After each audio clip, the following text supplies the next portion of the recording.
प्यारे बच्चों नमस्कार।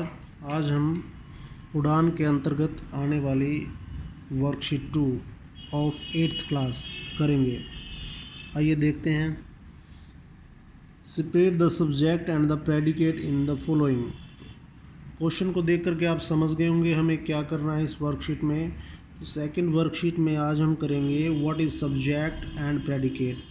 हमें कुछ क्वेश्चंस दिए गए हैं, उसमें हमें सब्जेक्ट और प्रेडिकेट को अलग अलग करना है।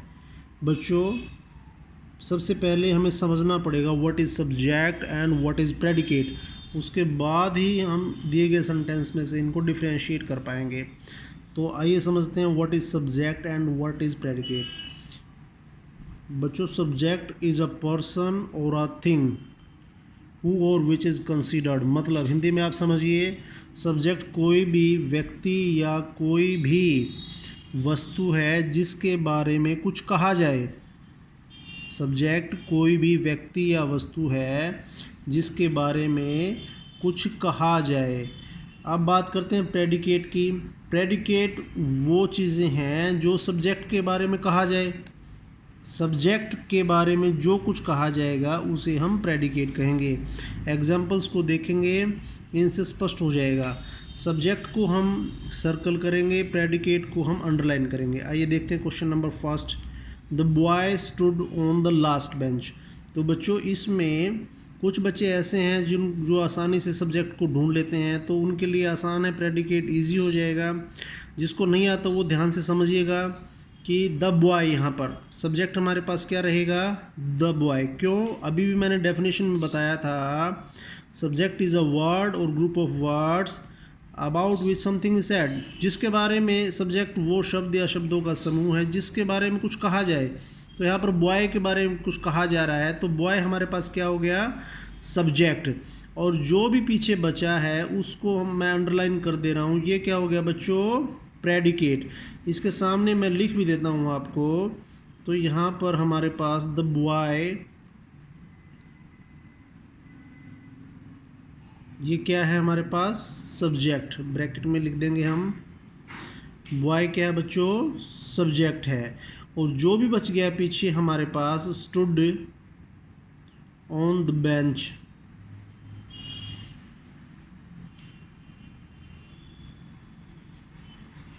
बच्चों ये जो पीछे है हमारे पास इसको हम कहेंगे प्रेडिकेट। क्या कहेंगे बच्चों, प्रेडिकेट। इस प्रकार से समझिए, यहाँ मैं आपके सामने कर देता हूँ इसको। इस प्रकार से हम बांटेंगे।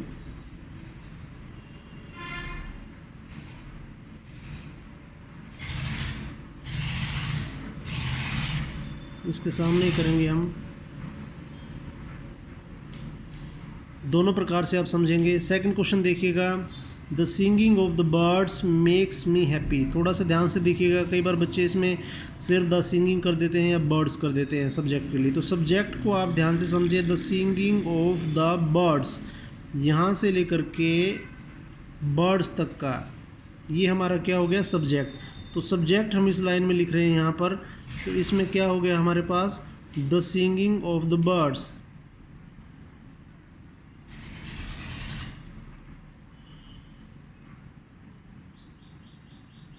प्रेडिकेट में क्या हो गया बच्चों, जो अंडरलाइन कर रहा हूँ मैं, makes me happy.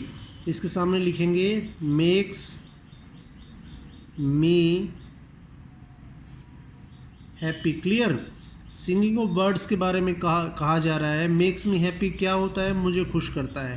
Third question देखेंगे, a good boy pass the examination. Try करिए अपने मन में। तो यहाँ पर सब्जेक्ट क्या रहेगा, किसके बारे में कह रहा है, ए गुड बॉय के बारे में। ए गुड बॉय ये हमारा हो गया सब्जेक्ट। यहाँ पर आप लिख भी सकते हैं सामने, ए गुड बॉय। लाइन से इधर, इस लाइन से इधर मैं सब्जेक्ट लिख रहा हूँ। यहाँ पर फिर दोबारा क्लियर कर देता हूँ ऊपर लिख करके। और लाइन के दूसरी तरफ हम क्या लिखेंगे बच्चों, प्रेडिकेट। क्या लिखेंगे, प्रेडिकेट। ए गुड बॉय हमारे पास सब्जेक्ट हो गया। अंडरलाइन कर दे रहा हूँ, दो तरीके से आप समझ पाएंगे। ये हमारे पास प्रेडिकेट है, इसके सामने हम लिखेंगे प्रेडिकेट में passed the examination, full stop. एक अच्छे बच्चे ने एग्ज़ाम को पास किया। क्लियर है बच्चों। Next fourth question, very easy, छोटा सा सेंटेंस है। इट इज़ वेरी हॉट, तो सब्जेक्ट बच्चों यहाँ पर रहेगा इट। सर्कल करिए, समझिए इट, तो यहाँ पर हम सब्जेक्ट के नीचे जो हमने लिखना है इट को, इज़ वेरी हॉट ये हमारे पास प्रेडिकेट है, तो इसके सामने लिखेंगे हम इज़ वेरी हॉट। क्लियर हुआ। फिफ्थ क्वेश्चन देखेंगे, the cow gives us milk, तो बच्चों द काऊ हमारे पास सब्जेक्ट है, काऊ को हम राउंड करेंगे सर्कल, गिव्स अस मिल्क इसको हम अंडरलाइन करेंगे, दिस इज प्रेडिकेट, क्योंकि बच्चों गाय के बारे में क्या कहा गया है, गिव्स अस मिल्क, हमें दूध देती है। यहाँ पर सामने भी लिखेंगे हम द काऊ, सब्जेक्ट में आ जाएगा, गिव्स अस मिल्क ये हमारे पास प्रेडिकेट में आ जाएगा। नेक्स्ट क्वेश्चन देखेंगे, the earth revolves round the sun, meaning समझिए बच्चे, बहुत अच्छा वाक्य दिया गया है, धरती सूरज के चारों तरफ चक्कर काटती है, तो कौन काट रहा है चक्कर, द अर्थ, अर्थ हमारा क्या हो गया बच्चों, सब्जेक्ट, सामने लिखेंगे सब्जेक्ट के नीचे द अर्थ, इसके बाद जो अंडरलाइन मैं कर रहा हूँ बच्चों ये किस में लिखेंगे, प्रेडिकेट में, रिवॉल्व्स राउंड द सन, पृथ्वी सूर्य का चक्कर काटती है। नेक्स्ट क्वेश्चन पे आएंगे, Edison invented the phonograph, phonograph एक यंत्र है बच्चों जिससे हम बात करते हैं, किसने आविष्कार किया था, एक साइंटिस्ट थे बड़े महान, एडिसन, ये नाम है एडिसन, इसको हम राउंड करेंगे, यहाँ पर लिखेंगे एडिसन, सब्जेक्ट के नीचे क्या लिखेंगे बच्चों, एडिसन।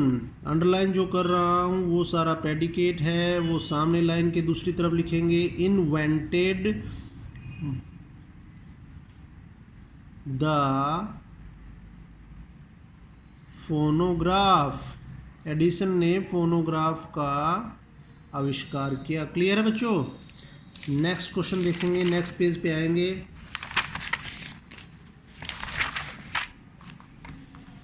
नेक्स्ट हमारे पास है बच्चों एट्थ क्वेश्चन, इसमें Delhi is the capital of India, meaning भी समझेंगे साथ साथ में, कुछ बच्चे नहीं समझ पा रहे तो दिल्ली, उसी प्रकार से हम सब्जेक्ट और प्रेडिकेट लिखेंगे,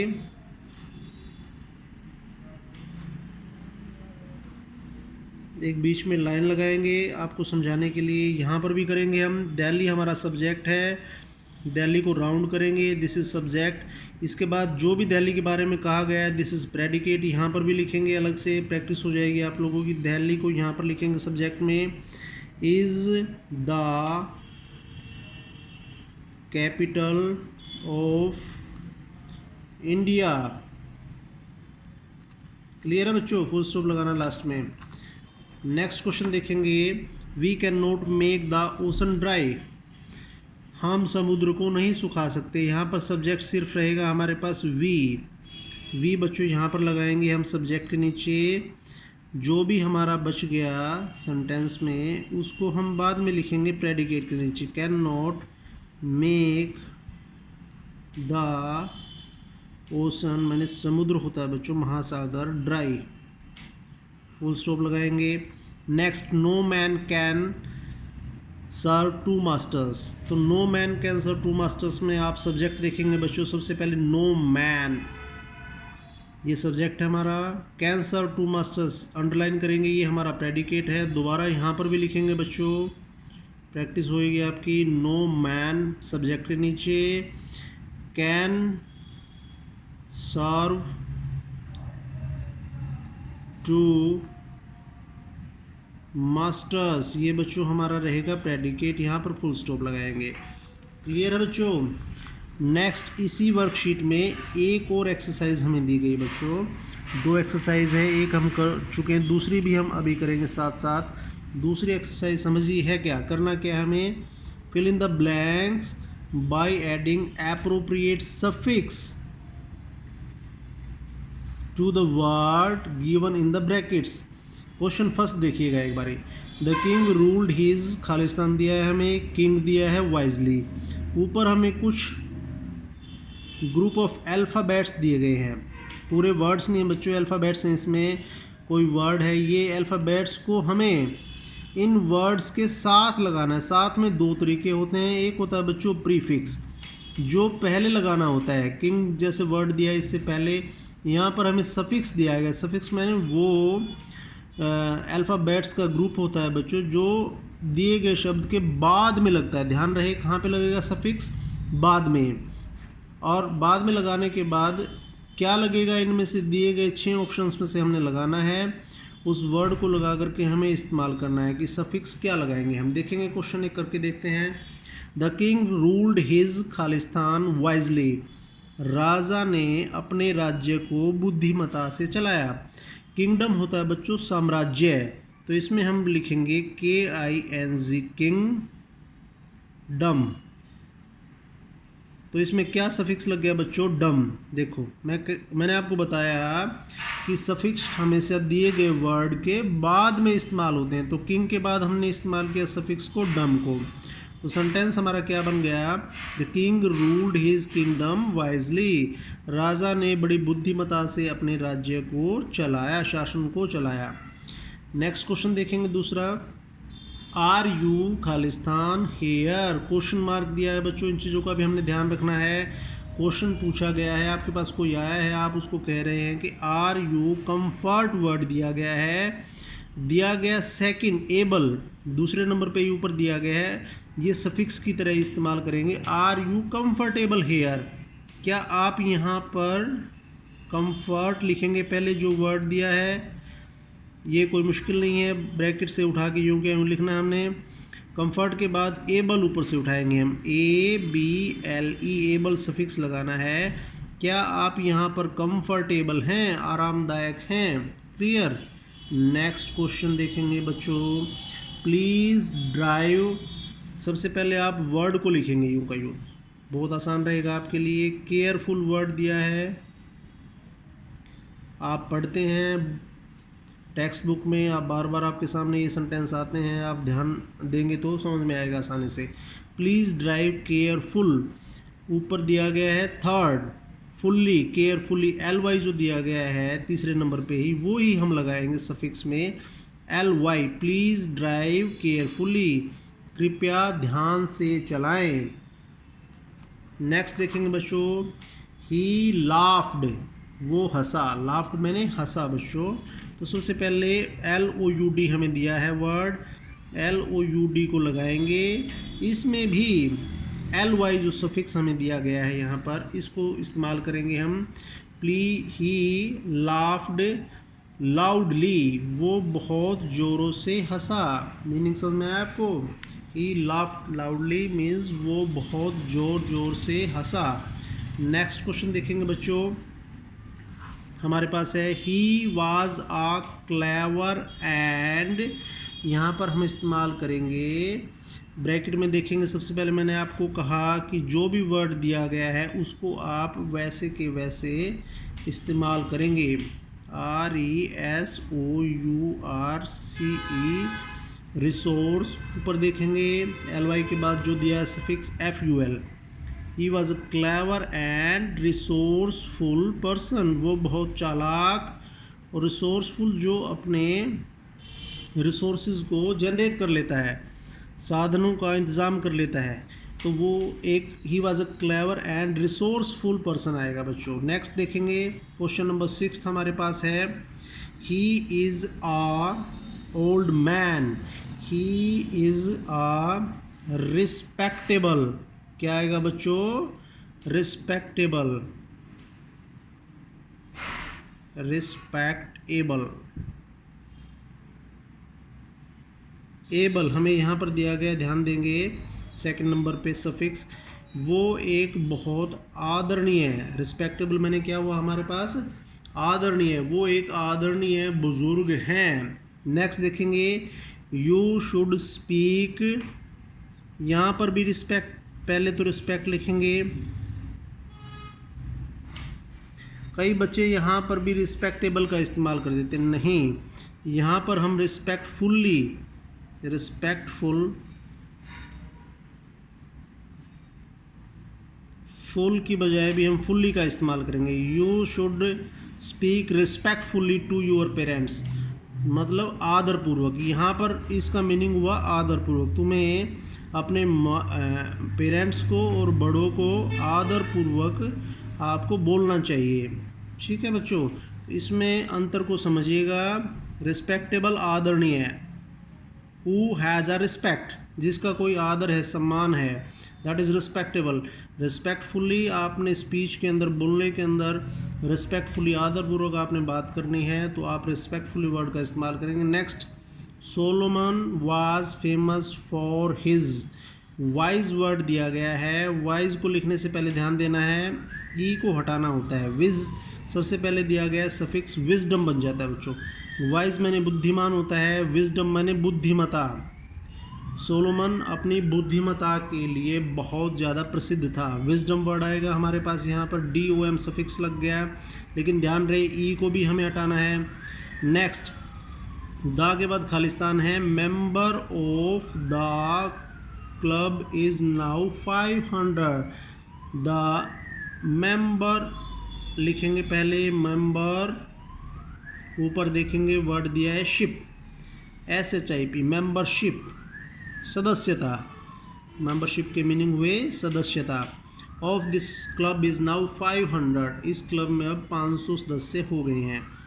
नेक्स्ट देखेंगे बच्चों 10th question, she gave her husband a meaningful, पहले तो मीनिंग लिखेंगे, मीनिंगफुल, उसने अपने पति को मीनिंगफुल, लुक माने देखना, मीनिंगफुल तरीके से देखने का मतलब ये हुआ बच्चों, बिना कहे समझ जाना। पति पत्नी का संबंध ऐसा है कि कई बार कुछ बातें ऐसी हैं वो देखते ही समझ जाते हैं, तो यहाँ पर मीनिंगफुल का मतलब यही हुआ कि आप बोले कुछ नहीं है लेकिन सामने वाला समझ पा रहा है। नेक्स्ट क्वेश्चन देखेंगे बच्चों 11th, ही वाज आ खालिस्तान टायरेंट, टायरेंट मैंने अत्याचारी होता है बच्चों, तो मर्सी हमारे पास वर्ड है, MERC, ध्यान रहे वाई हटेगा बच्चों यहाँ पर, MERCI, मर्सी, LESS सबसे लास्ट में दिया है, एक ही बार इस्तेमाल हो रहा है, LESS, मर्सी लेस। MERCY नहीं लगाना, MERCI बनाना है बच्चों, IY की जगह, और लेस मैंने रहित होता है, लेस माना रहित, मर्सीलेस मैंने दया रहित, वो दया रहित अत्याचारी था। He was a merciless tyrant. I hope बच्चों आप सब समझ गए होंगे इजीली इसको। तो 11th तक क्वेश्चन हमारे, सेकंड वर्कशीट हमारी कंप्लीट हो जाती है यहाँ तक। इसको ध्यान से देखें वीडियो को, अगर एक बार नहीं समझ पा रहे हैं तो दोबारा देखें, और जैसे मैंने आपको समझाया इसको अच्छे प्रकार से अपनी वर्कबुक में कंप्लीट करें। Thank you students.